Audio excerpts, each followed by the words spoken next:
So I'd like to thank Maple for making this possible. Diversity is a very big topic for me. It's something I've been dedicated to for most of my career. I grew up in Canada. However, I was born in Budapest to child survivors of the Holocaust who escaped communist Hungary with me in their arms. And we escaped to Germany and then grew up in Canada where they gave us asylum. People that have had the kind of background I have had understand diversity and understand the need for cultures to mix, how to deal with different cultures, different languages. And that is so critical to the way our businesses run today in our global economy. I've spent 25 years on Wall Street. I married an American. That's why I made it to New York from Canada.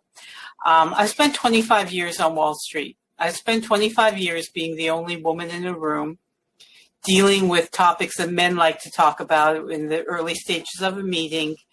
I've always dealt with, the baseball scores, the golf scores, the talk about tailgating before a football game. And I've been fighting for the diversity, equality in these companies. And it's been a struggle up until now. Our current president in the U.S. has a real dedication towards diversity, which is great. The social changes in our culture have been extreme over the last year. And Canada has also been very participative in raising the eyes to all of the diversity issues the companies are facing. Now, how do we have a discussion about the goodness that diversity brings to companies? It's more than just a numbers game. Right now, I'm sorry, I live in Manhattan, so sometimes you're going to have to deal with some outside sirens going on. These companies are turning the diversity issues into a numbers game.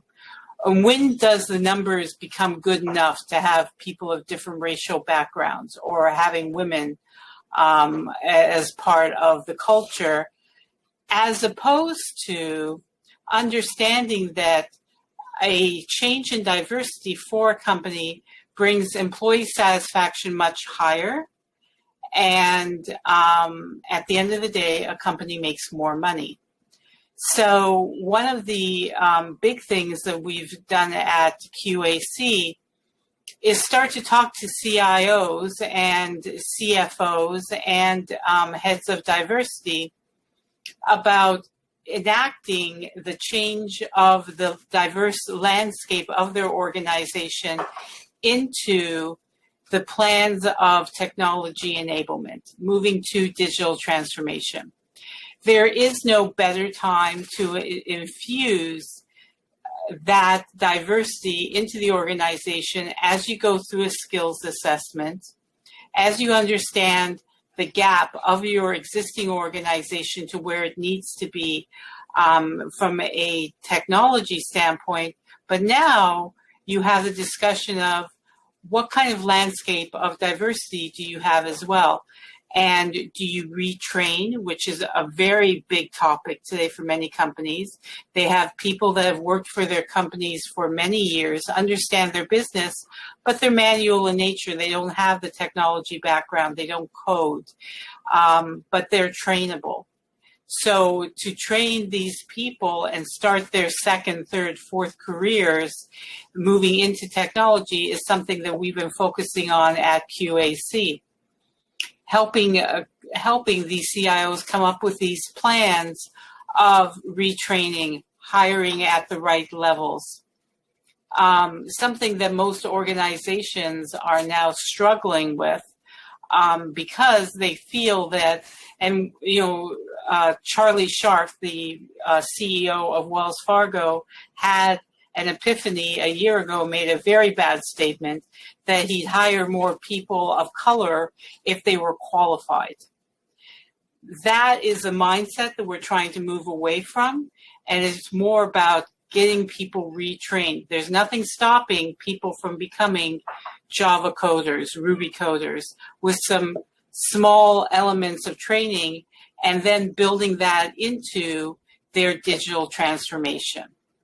So these are some of the things that we are working on with our clients to move the needle as far as adding more diversity into their landscape. We wanted to break and have a 5-minute set of Q&A. So happy to have any kind of questions or thoughts from the participants if they're interested in having that discussion. Don't forget to unmute yourself, please, if you're going to ask a question.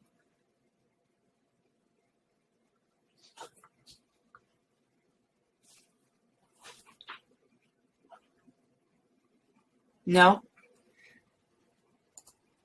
So Gabby, at this stage, why don't we go ahead and go back to the floor? So if you have questions of the participants, you can join them, find them on the floor, one-on-one discussion or in the small groups. And so, we could wrap up our discussion here. We certainly want to point out these great webinars that you've also made available as well on celebrating women in digital transformation and diversity in software development and Q&A. So if there are any questions at all, certainly feel free to speak with any of our speakers back on the floor. Stephen, did you have any wrap-up comments before we do that? I had a question for Gabby. Is there a case study that you could briefly highlight of a company that saw the opportunity in their digital transformation to advance their work in diversity?